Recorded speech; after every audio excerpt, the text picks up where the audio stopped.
We're getting back on track here with Catherine and Emily, but as you know, we won't stay there for long because this is the Going Off Track podcast.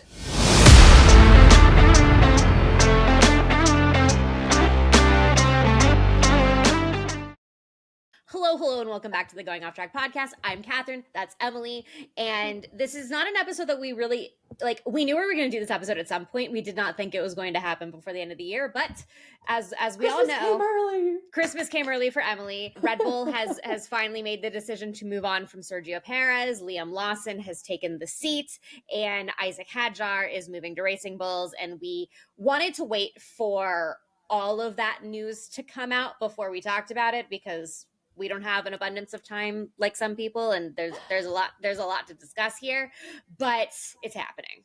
Yeah, and we also wanted to wait for some of the reactions too, and some of the commentary around it, hearing from Christian, obviously, from Helmet, all these people involved. It's fun to break the episode right when it happens, but it's also more fun to kind of sit and hear what people have to say, and then we can give our unfiltered opinions on if it's true or false or half truth and put our tinfoil hats on. So It's basically a tinfoil hat episode here, which I'm so ready to talk about, the boot of Checo.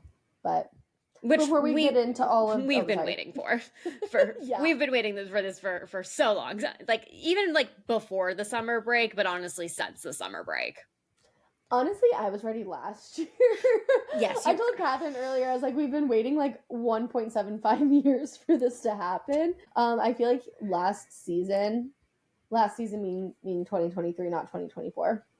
I'm still in 2024 land. But I feel like he had 2 good races and then a third where he was kind of okay. And then he just really went downhill. I don't know. That's just me. We all know where I land on the Checo. Scale, to be fair to him, he had 9 podiums in 2023. Which is wild when you really think about it. And that's the year he finished P2 in the championship in 2023, and it was just so difficult then, and it was only worse now.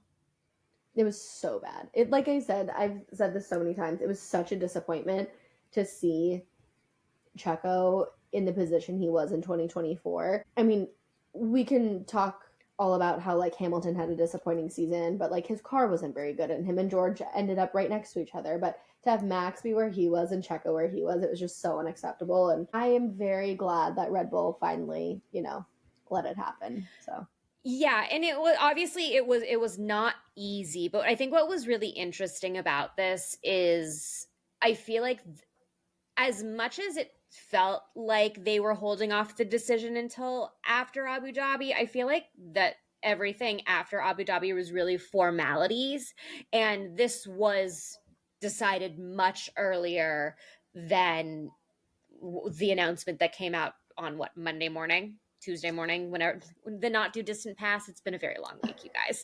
So I don't know what day it is. Whenever the 18th was. Oh, that was Tuesday? 3 days ago. I'm bad at time. Wednesday. Sure. Okay. Because my stuff was delivered on the 20th, which was Friday. So back 2 days, it's Wednesday. Context-wise, when Emily moved back from Argentina, some of her stuff got held up, and it's only been about 800 years later, and your stuff has finally arrived at your house. Oh my gosh. I finally have a full apartment. You guys, I've been living with 1 fork, 1 spoon, no knives. And I have plastic cups that I got from an Oktoberfest is what I'm drinking out of. And I've been living that way since August. And so I finally have an apartment. I finally have a bed frame, which is a really big deal. Not to get too off track, but yes. So that was my big thing this week, which is why I have no idea what time it is because I've been unpacking for the last 48 hours. But anyways, to get back to Checo, I think it's important too, because we were saying, he was P2 last year. This year, I couldn't even tell you where he was. He was so insignificant, exactly. But I think it's important to, give some context, because I know Red Bull is, the team that will just can people instantly, a la Albon, Gasly. There's a trend. But they did keep Checo around. Daniel. But they did keep Checo around because he was good at some point. And I know, Catherine, we want to go through the numbers. So I think we should, before I keep talking shit about him for 30 minutes, I will give you the opportunity to highlight his career, give some fun facts, and also just like give some context on why he was Okay. fired. So I, as the statistician of the podcast, I'm the numbers person. And which is such a nice relief because normally I have to be the numbers person as an accountant. So when we come to a podcast, I'm like, Catherine, you take the numbers. I don't have to do it. yeah, so what I wanted to look at, and a lot of people have already done the like Max versus his teammate breakdowns, but breaking down, Checo's finished versus Max's. Max obviously has finished P1 in each of the last 4 seasons, and Checo finished in 2021 when Max won his first championship. Checo finished P4. In 22, he finished P3, and in 2023, he finished P2, which is his best finish. Performance wise, his best, most consistent season was that 2022 season, which really feels, very like shocking considering he finished P3. But then there was, Monaco and Max getting mad at Checo, and he knew what he did and all of that. That's, as I've been thinking about this, that's come back to me. And then of course this year he finished P8, which has very publicly been the lowest finish for a champion's teammate since Jos Verstappen, Max's dad, finished in 1994 when he finished P10 to Michael Schumacher's championship. There's a little bit of context to this that I feel like people failed to provide when throwing out this stat, which is Jos Verstappen did not participate in 6 of the 16 rounds of the season that he finished P10 to Michael Schumacher. So yeah, if you only go 10 of 16 races, you're going to be pretty far away from your teammate, notwithstanding like the performances in general. But when you think about where teammates finish against their champions, it still does stand out. Between 2024 and 1994, there have only been 2 other times that a champion has finished outside of the top 5 to a champion's win. The most recent one before now was when Mark Webber finished P6 to Sebastian Vettel's championship. And in 2008, Heikki Kovalainen finished P7 to Lewis Hamilton's championship with McLaren. Digesting a lot. I know. It's a lot of information, but it really comes down to like, this is why they had to make a change. Right. And I think, it helps with the context of like, he got P4, P3, P2. So he was still like climbing, and it was a significant drop this year to P8 for his like individual finish. Obviously Max has been first, and he's had to drive against him and with him as well. But I think that really helps me with context of like why they didn't get rid of him sooner, because like he was improving. He got P4, P3, P2, and those are stats that you can't argue with, right? Like if he came in P3 this year, maybe he had some rough races, but if he was P3, I don't think that they're dropping him. Even P4, but P8 is just so unacceptable. Yeah. I mean, their hands were tied. They had to get rid of him with just such poor performance. Not only that, but it's P8, it's 4 podiums. They were all early in the year, and if you combine his 2023 points total and his 2024 points total, that's 437 points, which is the amount of points Max used this year to win the championship. Now, in 2021, Checo only had 5 podiums, but if you think about that, that was also the very tail end of the Mercedes dominance, where Lewis was winning a lot of races, Max was winning a lot of races, but Valtteri Bottas was scoring a ton of points in the second Mercedes. So P4 makes sense and is reasonable, and he had made improvements, moved up in the championship. He probably should have had P2 in the championship, to be honest, but Max was mad in 2022. But this was just such a far drop off, and he had another strong start, and then it just went straight down, and and unlike 22 and 23, he just never recovered. No, he just kept tumbling down the hill. It was just snowball effect. But yeah. So he's out, but he's not gone. If we want to be technical about this, he is still technically a member of the Red Bull consortium, family, etc., and will be on hand and available to do some promotional runs, whatever stuff. Yeah, I'm just gonna stop you right there, Catherine. No one in their right mind would keep him around to do promotional stuff. Have you seen him awkwardly standing there with his bottle of tequila? You hate his like, promotional social content, but he is still one of the most popular athletes in all of Mexico. Great, one country. Yeah. Like, Max is also equally as popular, I'm sure. So just get rid of when it comes to Sergio Perez, keep him on the payroll. I mean, they're paying him allegedly 15 million euros for him not to drive, which is very similar to what McLaren paid Daniel allegedly for him to leave. But yes, in the grand scheme of our thoughts here on the Going Off Track pod, he's not Danny. Will his will those performance runs be heavily popularized? Probably not. Unless you're in Mexico or in South America, you're probably not going to hear about it. But technically, according to Christian Horner, this was a mutual decision for him to step back and move to a different role within the Red Bull family. So, okay, well, I don't buy it. I call bullshit, but it's fine. It is what it is. Maybe he will awkwardly promote Disney Plus. Oh, he definitely will continue to awkwardly promote Disney Plus. Patron, we noticed. So, can't wait for that. But yeah, so with him out, there is a seat available at Red Bull. I'm assuming that we're done talking about Checo, or would you still like to soapbox on Checo a little bit? Oh, no, I think we're good. Okay. Actually, one last quick thing is this does actually open him up to being a candidate for Cadillac. And yes, it does. For 2026. So this could be a matter of him taking a year off and then coming back to Formula One with Cadillac. I do see that as a distinct possibility if he wants to.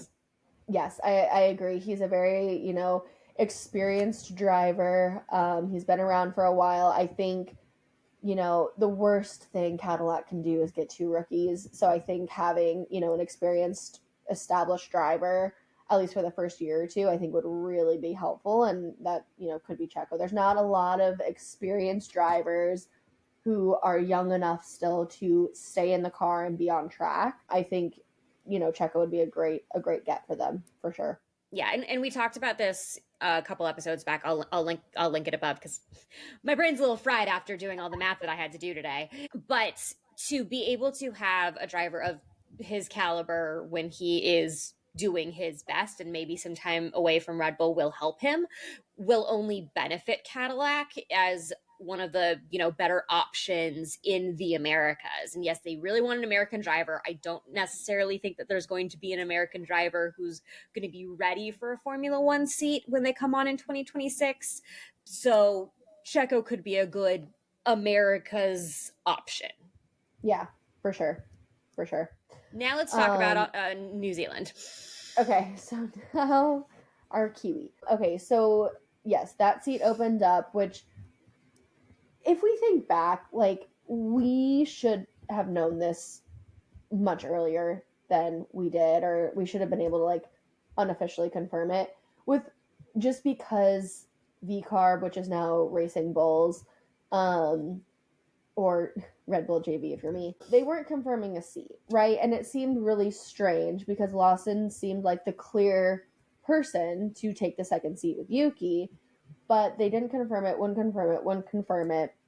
Nothing was coming out. We should have known, Catherine, that they were kicking Checo to the curb and Lawson was moving up and then someone else was taking Lawson's seat at Racing Bulls, just with how long they were dragging it out. Because, Lawson didn't do amazing, but they also didn't have an amazing car. He had a fine season, and I think he drove well enough to get a seat at VCARB. Now, did he drive well enough to get his seat at Red Bull? Jury's out with me. I'm not convinced, but to the execs at Red Bull, he did. So Liam Lawson is taking that second seat with Max, which I think is going to be a really interesting partnership next year. Yeah, and one of the things that you said that really stands out to me is it possible to get an accurate representation of a driver's abilities in the 2024 VCARB? And I do think that the answer is no. I really think that that car was a significant disappointment this year. And we talked about this in our 2024 season reaction of like, this really should have been a better year for VCARB, and I really think it was more the car than it was the driver, especially when you have a driver like Daniel Ricciardo in the car. Like, Right. This was, obviously there have been many postmortems done on Danny already, but this, like, his lack of performance was not because the car was the greatest car and he's just a bad driver, he's past his prime. It's because it was a really bad car. Yeah, it was terrible. Like, I mean, they finished way, way lower than they should have, especially with the partnership that they have with Red Bull. I was super disappointed to see where they ended up. We both thought that they would be like contending for that mid tier, and they were nowhere near it. Yeah, exactly. It's and just, then, yeah, huge disappointment. Yeah, and then looking at Lawson's numbers versus Yuki's numbers, everybody was really focused on Yuki out qualifying Liam. And I don't necessarily think that that's a fair assessment, because yes, it's very important to qualify well and to qualify as far up the grid as possible. But it's also, where are you going to finish? And Yuki didn't really finish all that great this year in the second half of the season, specifically when he was driving up against Lawson. Yeah, but I mean, Lawson wasn't blowing anyone's socks off either. Well, it's not like he was no. landing on podiums, like Obviously not. like their difference wasn't as bad as like Checo and Max. No. But no, I think the big data point that spoke to me when they made this decision was how their times were in like testing of the Red Bull car. Not looking at their performance for VCARB, but looking at what they both did while driving the actual Red Bull, either looking at sim data or tests or whatever. Because Christian was saying like, yeah, Yuki did really, really well when he tested for us in Abu Dhabi, but like him and Lawson are right there, and he's been around for 5 more years, and Lawson's just getting started. He only has so many races under his belt. Like, that shows us that he's progressing faster and doing better in this controlled environment, granted, whatever, than Yuki, which and that to me is a data point that they can like hang their hat on. You know what I mean? I think it's really hard to say, oh, well, they both drove a really shitty car and sometimes one would qualify better and one would finish better. But like, also, how many times did Yuki get nudged by like K-Mags? You know what I mean? So race things aside, I think that was a data point for me that I could be like, okay, I understand. You know what I mean? Right. Yeah. And I really also, I was reading one of the F1.com Formula1.com articles, and I feel like one of the articles implied that the decision to promote Lawson over Tsunoda was made before the postseason test, and the postseason test for Yuki was really pushed by Honda to give him that opportunity, which is so interesting, because Christian even said like in testing this, that, and the other, which again, who knows when these decisions are made and what PR they spin to make everything okay. Right. But yeah, I think I don't know. This is the thing. I want to be on a fly on the wall when like some of these big things happen, just to know who actually like brings this up, who pitches it, when does it happen. I don't know. It's interesting that I feel like we're not getting a straight answer from Red Bull. Like their PR is working overtime to give us a straight answer, but there's holes. Like I personally feel like there's holes in the story. Yeah, and even if you leave aside the fact that Yuki is Honda's athlete, yes, he's a Red Bull driver in the Red Bull family, but he is at Red Bull because of Honda. Because of Honda. And he remains at Red Bull in spite of having some pretty difficult seasons in his early career because of the contract with Honda. Now, does this mean Yuki's going to go straight to Aston Martin after 2025? That remains to be seen because of Fernando Alonso's contract and the Lance Stroll of it all, and the fact that he just needs to tell daddy he wants to retire. But the big thing that stands out for me, and obviously you can't well, I mean, you can determine a driver's career after half of a season. And if you look at Yuki's season, kind of split in half. From Bahrain to Hungary, he had 7 points finishes and 1 retirement. But from Belgium to Abu Dhabi this year, which is 11 races, he only had 2 points finishes and 3 retirements. So there was a significant drop off of his performance, and a lot of this is car related because the car was bad. Right. But it didn't help Yuki's case going into the end of the year. I think it's hard when the car, like, this to me is like the car determining things, but I truly, like, we all wanted Yuki, obviously, but he was never going to get the seat. Yeah. Because I firmly believe it's because he's a Honda driver, not a Red Bull driver. But I agree. I never thought that Yuki was a serious consideration. I don't want to say contender because I think that he could have been a serious contender, but I don't think he was a serious consideration for the seat. Now, is this a bad thing for Red Bull? I don't know. I think it'll be interesting. I mean, Lawson's been around a while. He jumped in last year. He jumped in this year. So it's not like he's a brand spanking new rookie. It will be his first season starting a full season and having a full-time seat. But I do I think it's bad for Red Bull? No. Do I think it's going to be touchy with the partnership with Max? Yes, because we already saw Lawson get testy with like Alonso and Checo. And he's like, I'm here for me. I'm here to win. And it's like, great. This is a team sport. Well, that's the other thing. And I also have heard some bits of like one of the reasons why Carlos wasn't seriously considered by Red Bull is because Max didn't want a contender like Carlos in the car next to him. Fair. And as a four-time world champion, actor, that's what he's looking for. You need a supporting actor. And I do think that coming into this, Liam Lawson was not here to make friends. He was not. No. He was here to get a full-time seat, which he did. But I also do think that he does understand what his role is at Red Bull so long as he's driving alongside Max.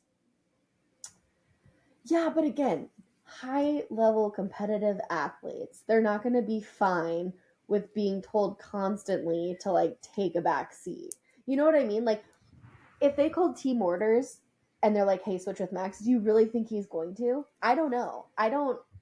I mean, no one wants to, right? He wants to keep his Formula One seat. He's gonna do it. And like obviously if this is like early season next year and he's going for a win, then they're not gonna make that call.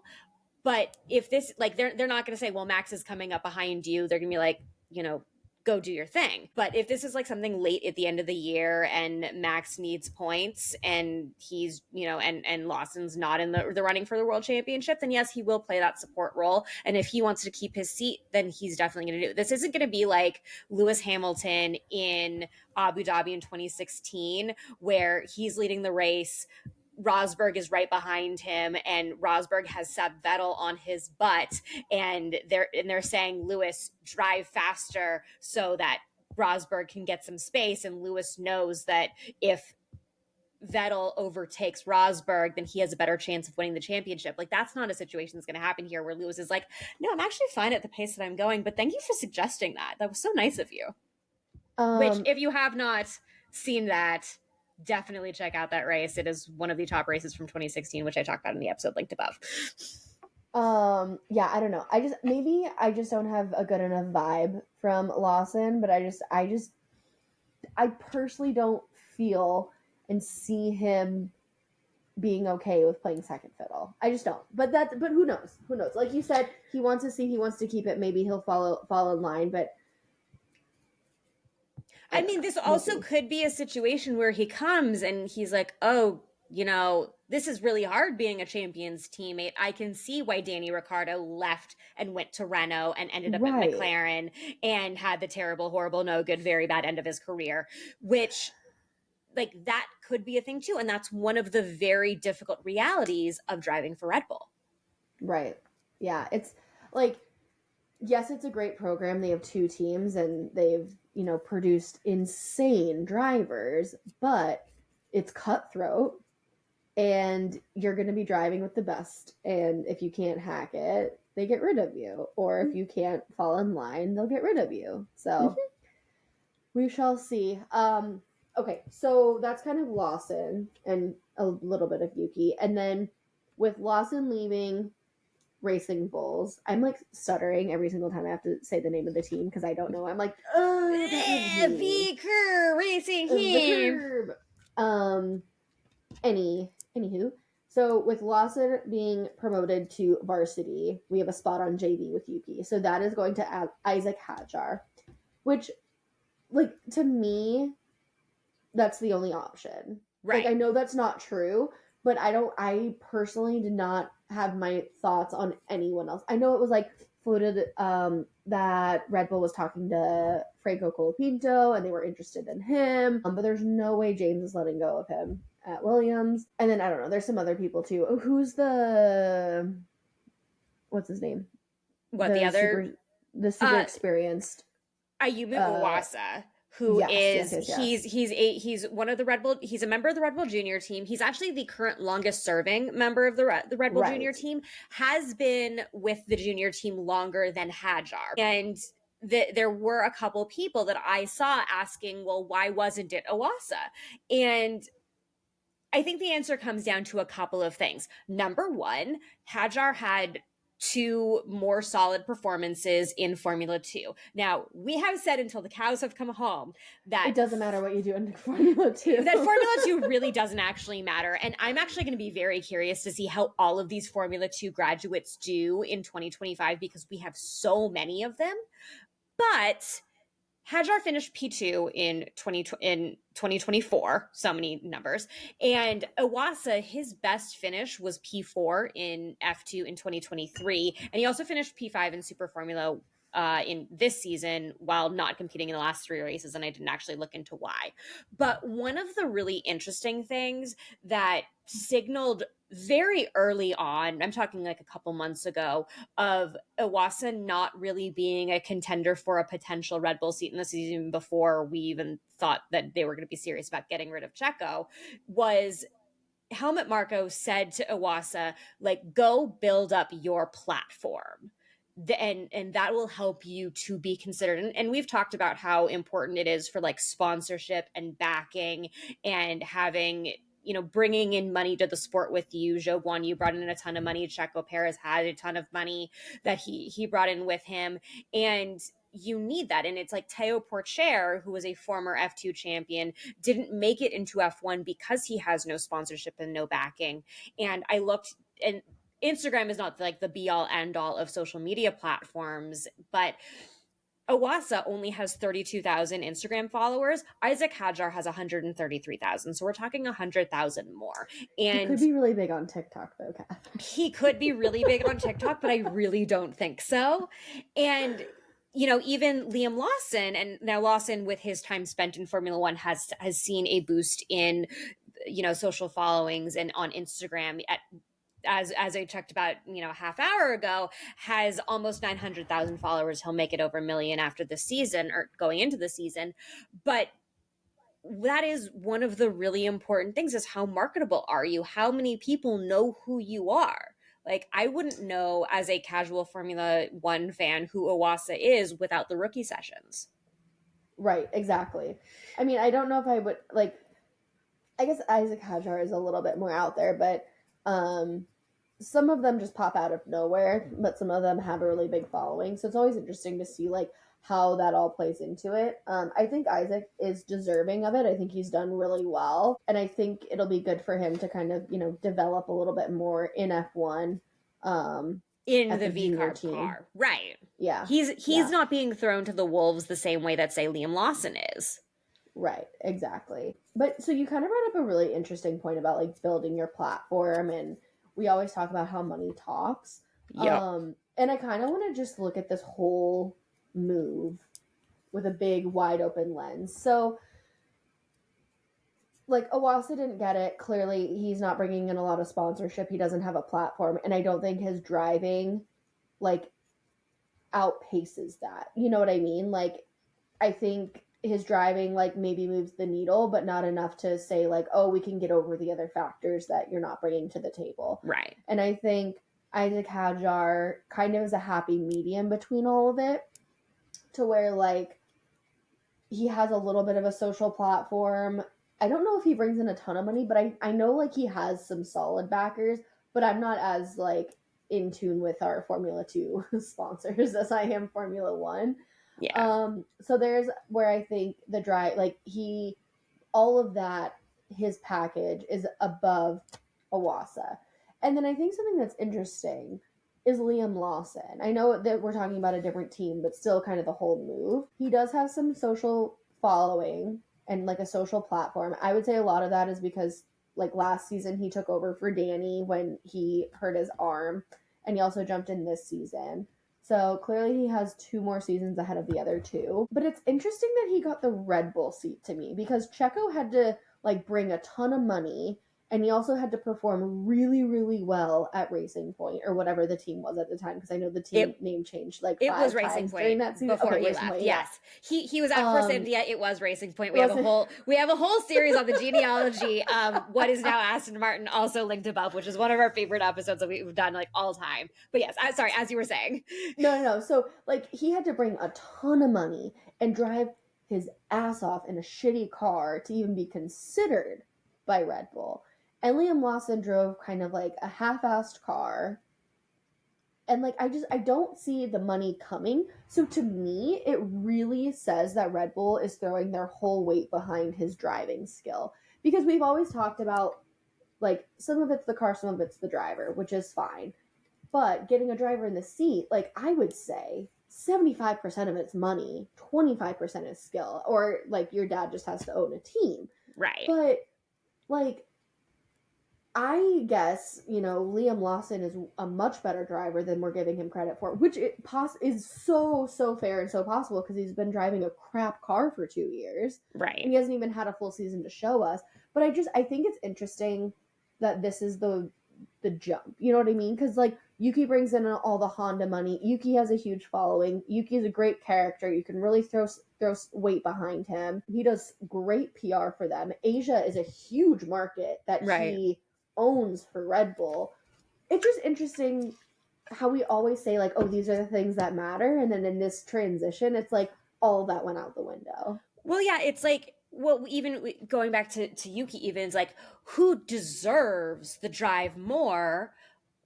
But you can't really say we're going to pick Yuki because he deserves it, when the big thing that I think that Red Bull is coming back to with why they chose Lawson is the ceiling is a lot like the potential ceiling in Lawson's career is a lot higher. They think that mentally he will be able to handle being Max Verstappen's teammate. And one of the other things that you said about like how much of it is the car, I think that there's a perfect example here in what Ollie Behrman did this season. He came into a Ferrari. He made his Formula One debut in Carlos Sainz's Ferrari, and he finished P7. And then his next appearance in Formula One was when in a Haas, and he finished P10. So obviously, he is a very, very, very talented driver if he's able to score points in 2 different races in 2 different cars that are wildly different, even if Haas is Ferrari in a different hat. But I think that we will also see something like this. I'm not saying that he's going to like end up on a podium, but I do think that we're going to see something completely night and day when Lawson makes that debut in the Red Bull. Yeah, and I hope for his sake he does really well, and like he is this talented driver.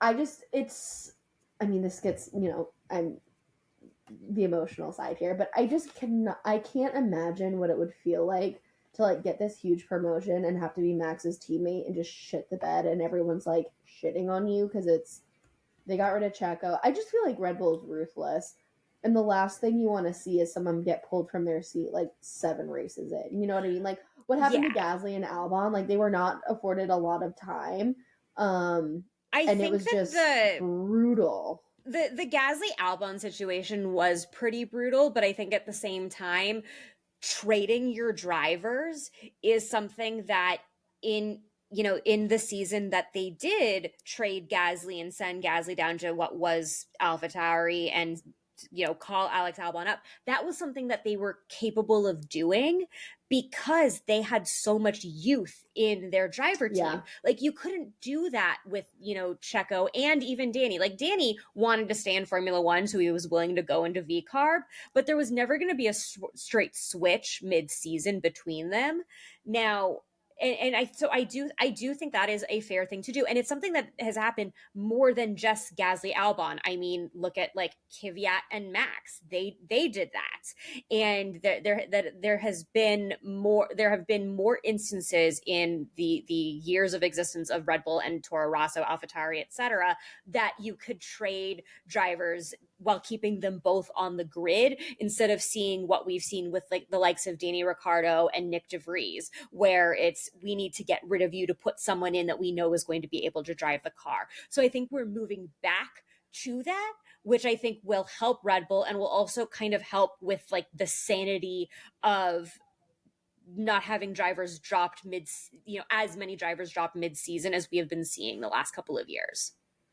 No, I agree. It'll be interesting to see how it all shakes out, honestly. Like, I am always hoping for the best for everybody, but I don't know.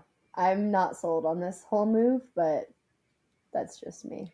Yeah, it'll be interesting, and there are so many questions in 2025 because we're going to have so many brand new drivers to the grid that Lawson can, he can get through this relatively unscathed just by virtue of the fact that he has slightly more experience than all of the actual rookies that are going to be on the grid next year. Yeah. Like, it could be as simple as that. It's going to be wild. Wild. But yeah, I mean, obviously we have a lot of tinfoil hat theories going on here, but So many. It should be interesting to see what happens. And I mean, maybe, like you were saying, we're getting to the point where they would switch drivers. So maybe Lawson doesn't cut it, and then they end up switching someone. And here comes Yuki. Right, exactly. I feel like it's so hard to be a driver for Red Bull or their junior team, just because, like, there's no guarantee that you're staying. You could always be flip-flopped. You know what I mean? Whereas, like, Haas doesn't have that luxury. So they would probably just ride it out. The steep stable. But you know what I'm Red Bull does. No, I don't disagree. It's just, if you look at, Haas doesn't have a typical junior program. They're taking Ferrari's, star junior who can't go anywhere with Ferrari because Ferrari has Lewis Hamilton and Charles Leclerc.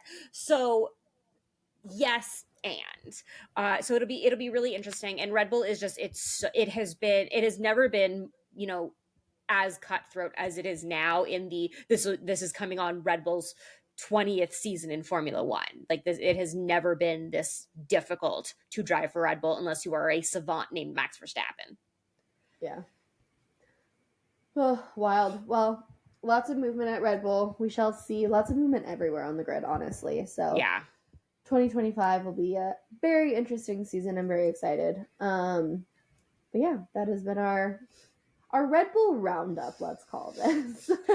Yeah. Our little, and hey, they did say that this news would come out before Christmas, and it is before Christmas. So I honestly didn't think it would come out until January, but I'm glad that it's over with and we don't have another, like February 1st big drop and everyone goes into a panic. So yeah, I also do kind of want to, I don't know necessarily if I want to get credit, but I do want to recognize the fact that Red Bull took this a day at a time, like gave Checo his day, gave Liam his day, gave Isack his day, which I think was, if you look at what happened with Danny, it was Danny's leaving 15 minutes later. Hey, Liam, welcome to the show, which I know that a lot of the stuff that with the way that Daniel left VCARB this year was what Daniel wanted. Like, he didn't want anybody to know going into Singapore that was going to be his last race, even though I kind of think that they should have handled that differently.